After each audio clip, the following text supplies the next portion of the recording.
Welcome along, everyone. So, today, because I am bored and still in recovery from an operation on my ear from a week and a half ago, I'm doing something slightly different. So this stream is going to be an homage. I'm British. A homage to Dune II, which is one of my most favourite games. I probably play this game once a year. Let's get this full screen. Playing this in a sort of emulated browser. So if you're not familiar with the lore, not lure, there's a planet. There's spice on that planet which is harvestable and is a valuable resource. And the Emperor has said to all the three houses, go and fight each other for control of the land. So we're going to go with House Atreides. So we get this nice lady saying yes, so we'd like to continue, and then we get this Mentat, Cyril, who tells us what to do. So yes, we're going to purge this planet of the foulness of the other houses. Should be fun. So for this first mission, we simply need to produce 1,000 credits from harvesting spice. So we're building a wind trap from our construction yard, which you get on every map at the start. You can build everything, basically. But by way of teaching you what to do, it tells you what the different structures are, and a wind trap generates energy. Me and my brothers used to call each other wind traps. So yes, it supplies energy, but now, more excitingly, we can build a spice refinery, which comes with its own harvester. So I'm in an emulated version of Dune II in a browser. You can play this online if you choose. This is due to the fact that it's abandonware, and just the effort of getting abandonware running without reams of other bits of software is annoying. And I'm on a Mac, so I didn't want to try and get DOSBox working for what will be a couple of hours of streaming. I'm perfectly happy playing this in the browser. Although if I have to save it, that might be a problem. We'll deal with that later. So we have all these little units, and we will be attacked during this mission. Oh, my harvester ran over my soldier. Yeah, so enemy unit approaching. Can attack him. Oh goodness, our little dude needs to attack. Some options I'm going to choose to change. I'm going to change the game speed to fastest because this is pretty unbearable.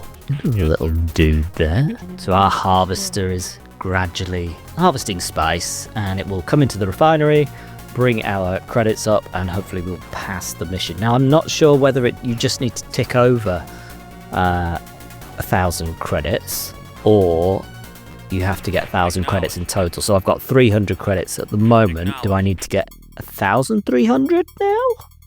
I do not know. We'll find out. Now, considering how much this game means to me from growing up, now I'm slightly younger than the game, ever so slightly.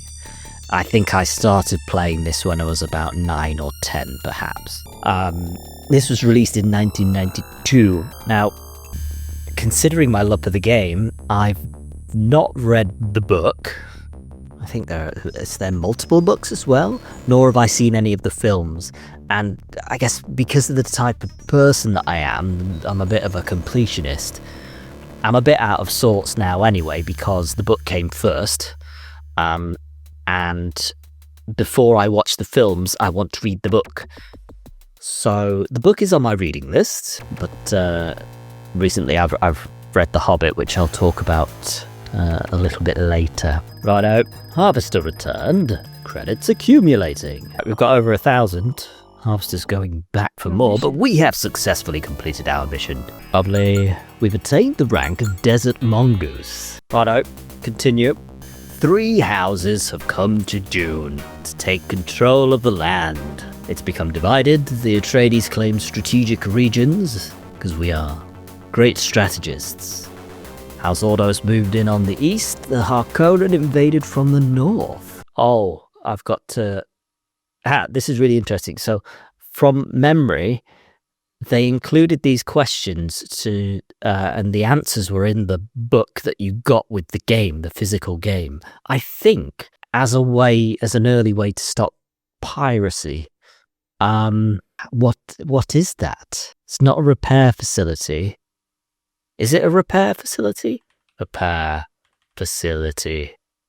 What's the armament of the sandworm? Massive. What is the armament of this unit? Turgid. Oh, it's exited me. Oh, I don't know the answers to the... okay. So 2 things. I think I should probably research the answers. Oh, this is embarrassing because I think I'm probably going to have to do that mission again. This is going to be a disaster. If I can't find these answers... Yeah, it's an anti-piracy measure. What a disastrous first 10 minutes. Let's just imagine we're starting from the start. Yeah, so as I was saying before, I was rudely interrupted or experienced a failure from my own doing. I've recently read The Hobbit. I've not read the Lord of the Rings books, but I loved the films. A long time ago, I also watched the Hobbit films and didn't really think much of them. The Hobbit as a book is wonderful.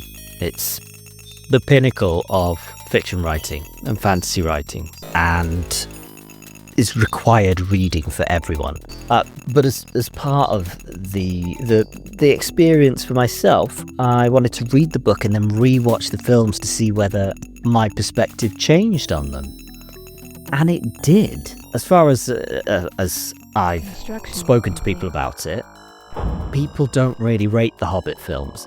I think firstly, if you compare them to the Lord of the Rings films, they're very, very different. Now, I've not read the Lord of the Rings books to be able to say what liberties were taken in the films compared to what was sort of shown on screen. But having read the book, it was quite nice to watch and see what was included and what wasn't included. It was very nice. For example, Legolas and is it Tauriel? Not characters in The Hobbit. Radagast, the brown wizard, he is mentioned maybe twice in the book, and he has quite a prominent part in it. The whole Gandalf going off to fight the necromancer, who turns out to be Sauron, and Galadriel and Elrond and Saruman coming to save him. Also, that's a sentence in the book. Gandalf goes off and leaves everyone. The book is heavily centered on Bilbo and the dwarves and their journey. So, excuse me, I must squish. So those differences were there. In general, though, I did enjoy the films, and this, I think, is a more appreciative stance to take, in the sense that I'm just a general fantasy fan, and it's lovely to see something like that on the big screen. For example, or a further example, I am a humongous Star Wars fan, and whilst I know the most recent 3 films, the trilogy, the Rey Skywalker trilogy, I know they're not good films, but I will watch them, and I will watch them again because it's Star Wars. I appreciate there's an element of the Disney sellout side of things,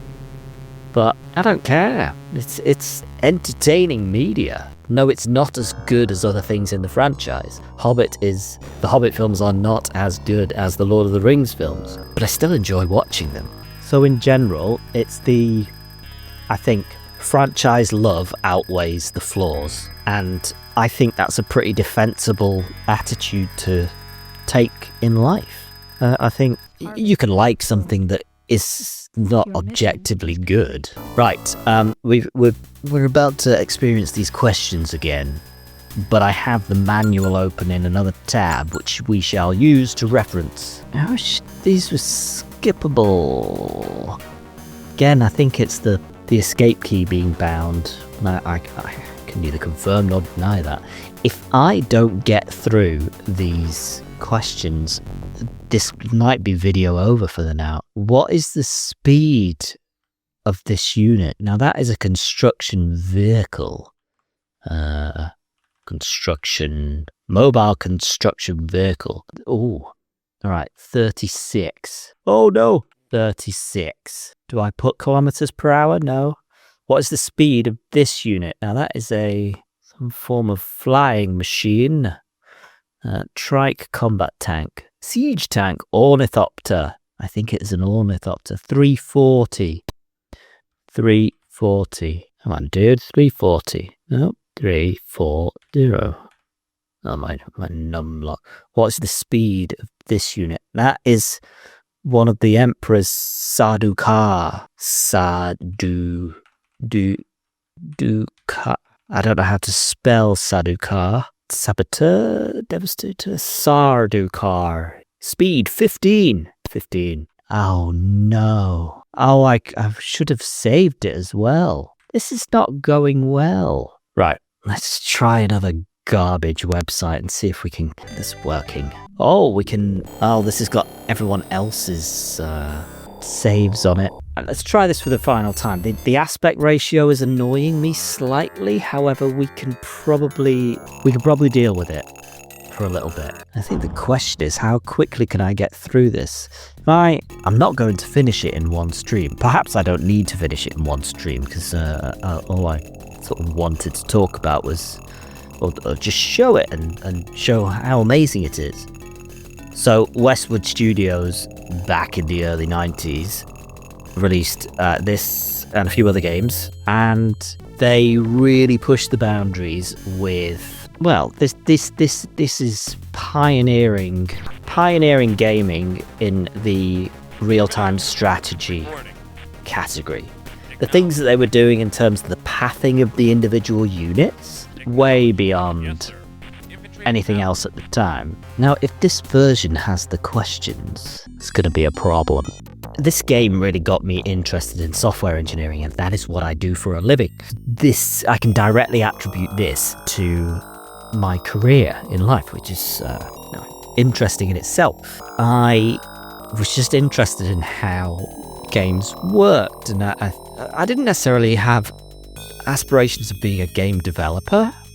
It was more just a general interest. I can't really explain it. So started messing about in QBasic. How do I get this block to move around? Then I got stuck at, collision mechanics and walls and stuff like that. So I quickly graduated into the web development space. But back then, it was jQuery was the winner for client-side stuff. PHP wasn't as strongly typed. I started with ASP and moved into PHP world. And that's sort of where I've comfortably sat from a commercial perspective, and I'll use various other things that interest me. For personal projects, Go has been very interesting. Rust is quite nice. Any skippy? No. Because of everyone else's scores and stuff, we have an indication that we're through.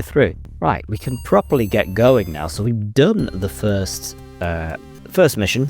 The second mission is to harvest 2,700 credits, and there is an enemy base on this map, so you can choose to go and wipe out everyone if you so wish, but I'm not going to do that. I'm going to build several refineries, get several harvesters going, deal with any scum that arrive, and move on, because the third mission, I believe you do in fact have to rid the area of the enemy. I'm moving the heavy vehicles off of the sand because the sandworm roams around and likes to eat, well, everything.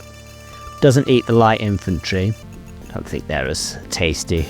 Hawkeye. Repair our wind trap slightly, make sure that we're covered from a power perspective, and now we sit back and wait for credits. So yes, on my journey into software engineering, I've stuck mainly with web development. I would describe myself as a product-first coder.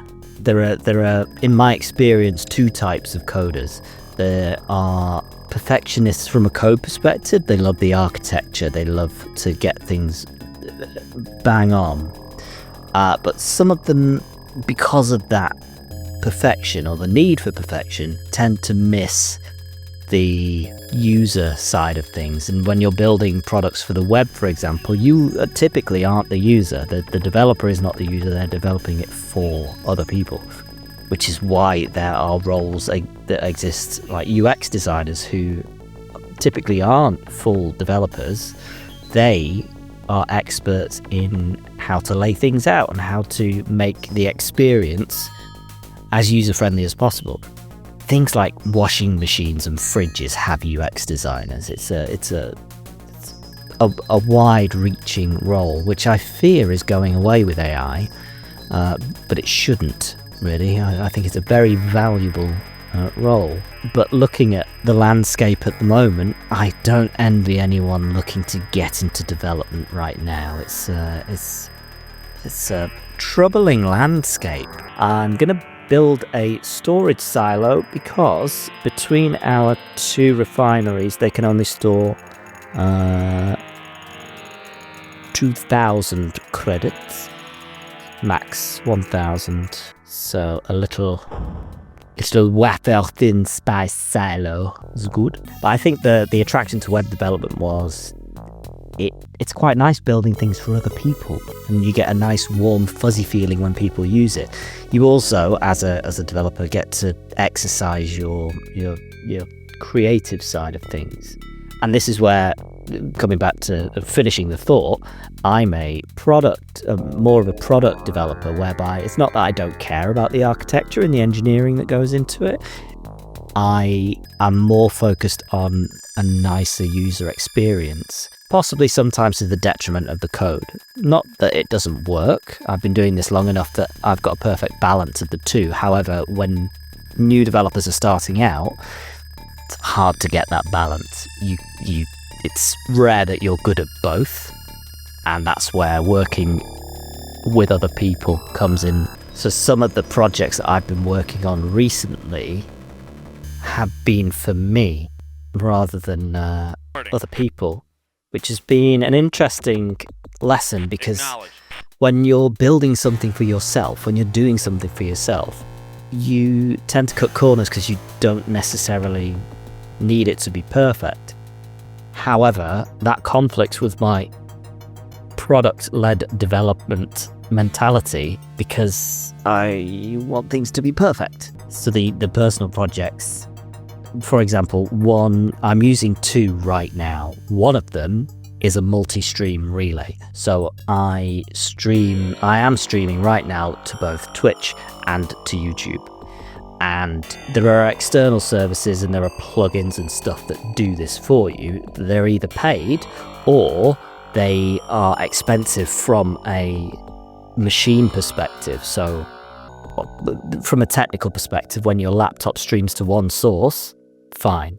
When it streams to another source, a lot of the plugins don't use the same stream, if you like, because the different sources, both YouTube and Twitch, expect different sort of encoding parameters. YouTube can accept a higher quality. So your laptop splits them, basically doubles the encoding load on the machine. So I moved that process to a server. I built a server and a productized sort of multi-stream product that it's not nice and flashy, but I could commercialize it if I wanted to, whereby my one OBS stream is going out and being split on the server and being posted to YouTube and Twitch. It's not perfect. Right now, YouTube is getting slightly less quality than it could accept, whereas Twitch is getting thereabouts what it can cater for. Awesome. 8 minutes later, we have finished the second mission. And the third one, we're going to get deep into stuff. And I will tell you about my other project. My personal project. We've captured more. Excellent. Oh, we're facing the Harkonnen, who are quite brutish. The battle with the other houses is intensified. Now forced to engage, and we must remove Harkonnen from the area. Now, when you build a building just on this raw rubble, you place it with half health.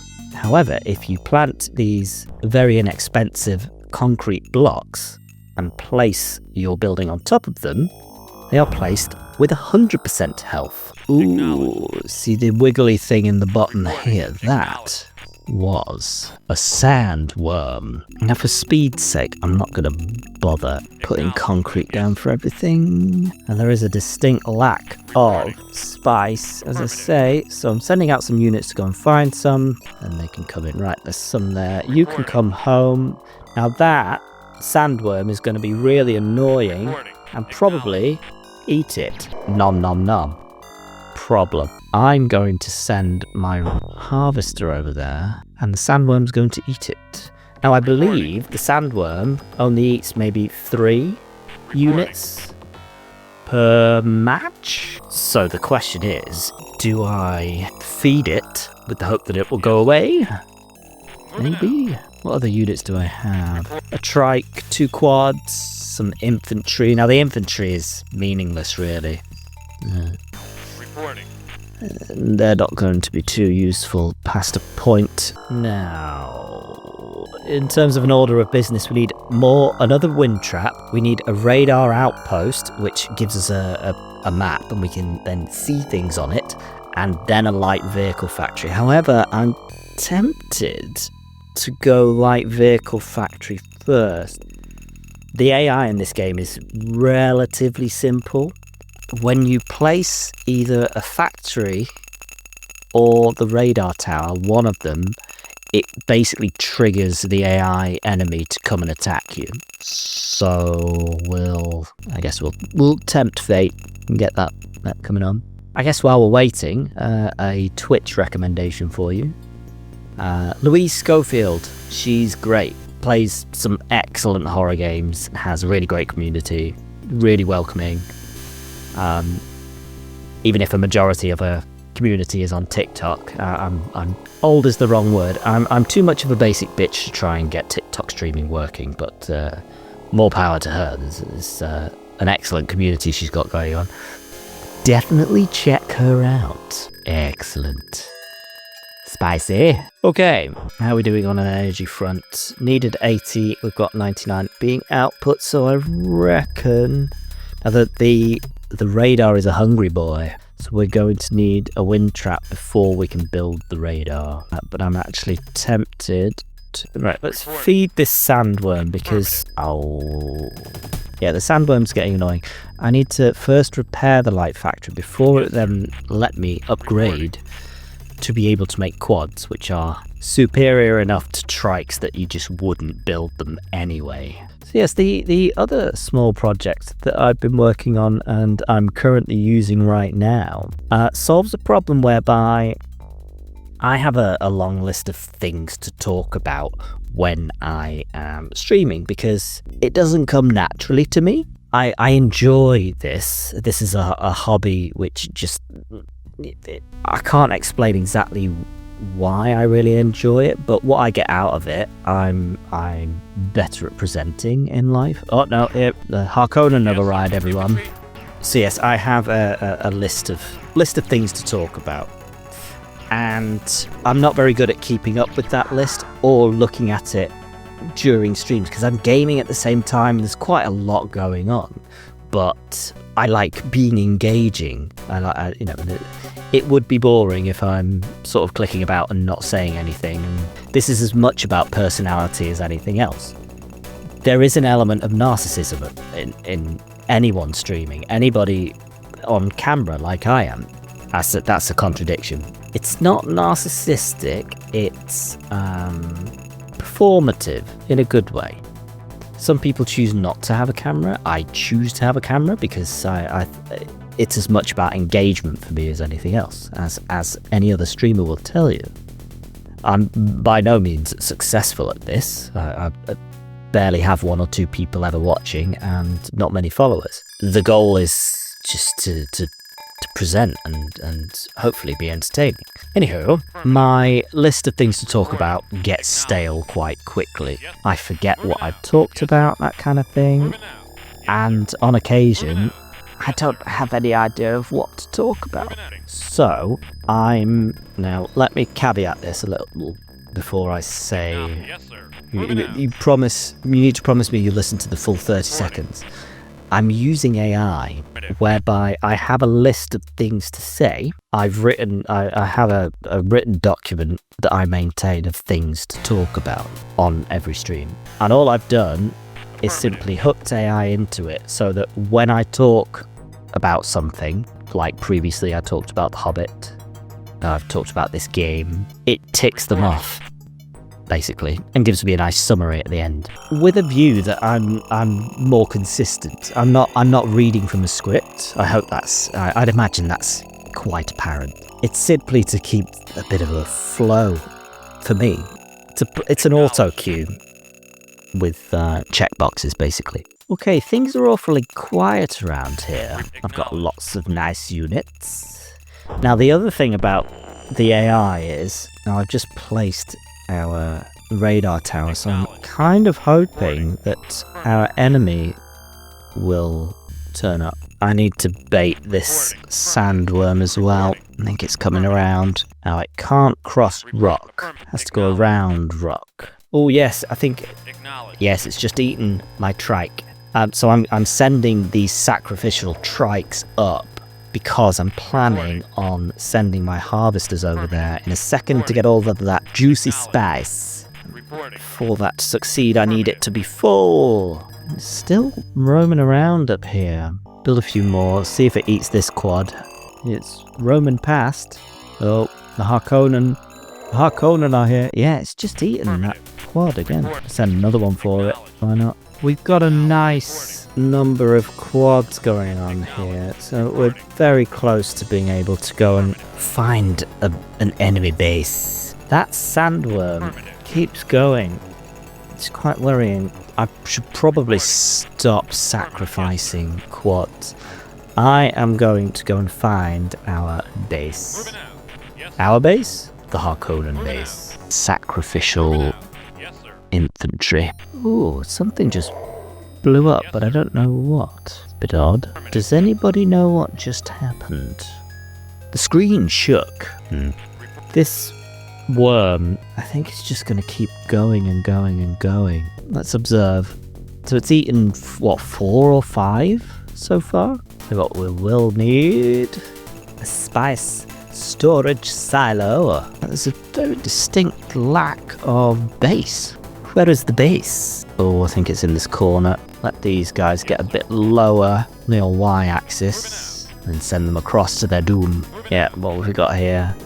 Lots of enemies. Yeah, so they've started sending them up here. That quad seems fine and safe. Is the worm full? Is the key question. I guess we won't know until we send our quad out there, but I'm not going to do that anytime soon. Good grief, these infantry take forever to move. So I'm going to build many quads, as many quads as I can. I think you can have some, I think there's a hard limit on the number of units that you can have. And I think that was down to hardware constraints at the time, rather than it wasn't an arbitrary limit set. I'll leave maybe 3 or 4 at the base and then head down. I can only assume that the base is somewhere in this corner.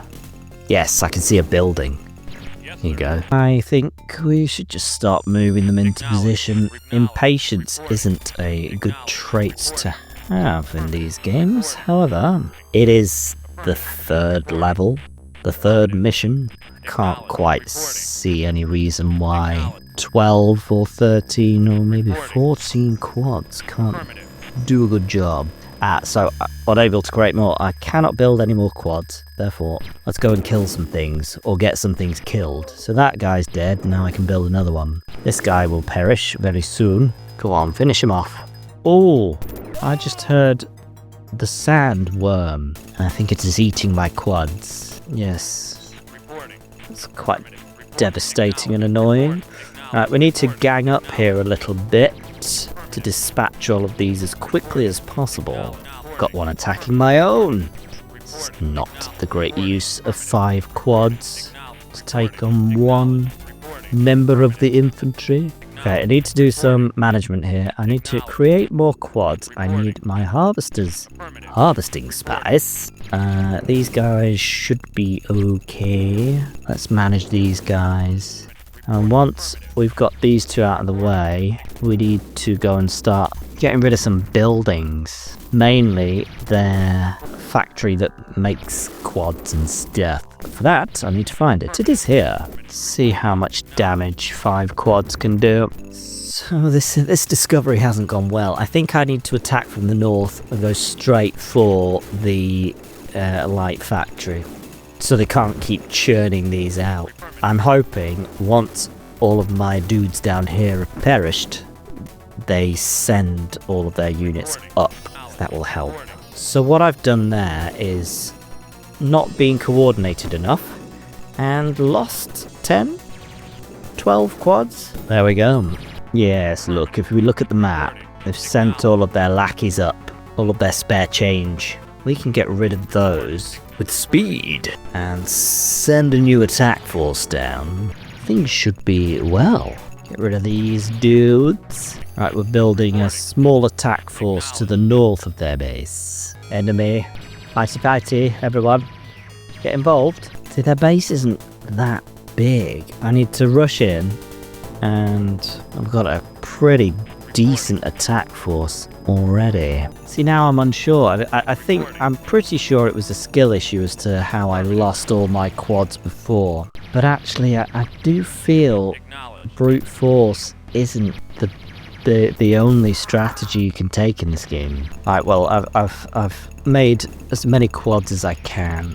Get them in the eye line. The music has changed because attacking is happening. This will be an edited YouTube video, which is another aspect of the content creation that I like. I was inspired by the phenomenal Soviet Womble. Sort of what got me into it. It was as much the streaming side of the video editing side of things. I was really enamored with what he was doing.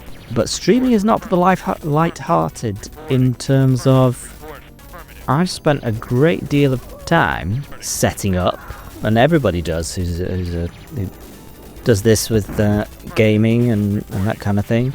It takes a while to get everything set up, and as far as I can tell, I have spent the first hour of this stream, bearing in mind I'm an hour and 9 minutes in, the first hour with my game audio drowning out my voice. It could still be happening now. Okay, so we have got their light factory out of the way. We're gonna get their infantry factory out of the way at the same time as their construction site, because we don't want them rebuilding. Are we having any success here whatsoever? No. So, headline is, they're repairing quicker than we can destroy. I think after this I'm gonna head back to Crimson Desert. That was released last week. I'm about 12 hours in. I'm a big, humongous Red Dead Redemption 2 fan. Which, that in itself, from a gaming perspective, Red Dead Redemption 2 are some big boots to follow. And I know they're very different games, but unfortunately, Crimson Desert will be compared to Red Dead Redemption 2, Elden Ring, etc. I don't know if we're destroying these buildings in the most efficient way. Can we all attack the outpost, please? We should probably actually be going for their refinery. Nearly there, nearly there. Let's get this factory out of the way. And finally their refinery. And then we should be good. Come on, boys. See, they're repairing it at the same time, which is why it takes some time to get rid of it. And there we go. Yes. Success. Well, thank you for joining. It's been emotional. I thoroughly enjoyed that. It's a nice chat. Please join me next time for less technical issues. Have a lovely day.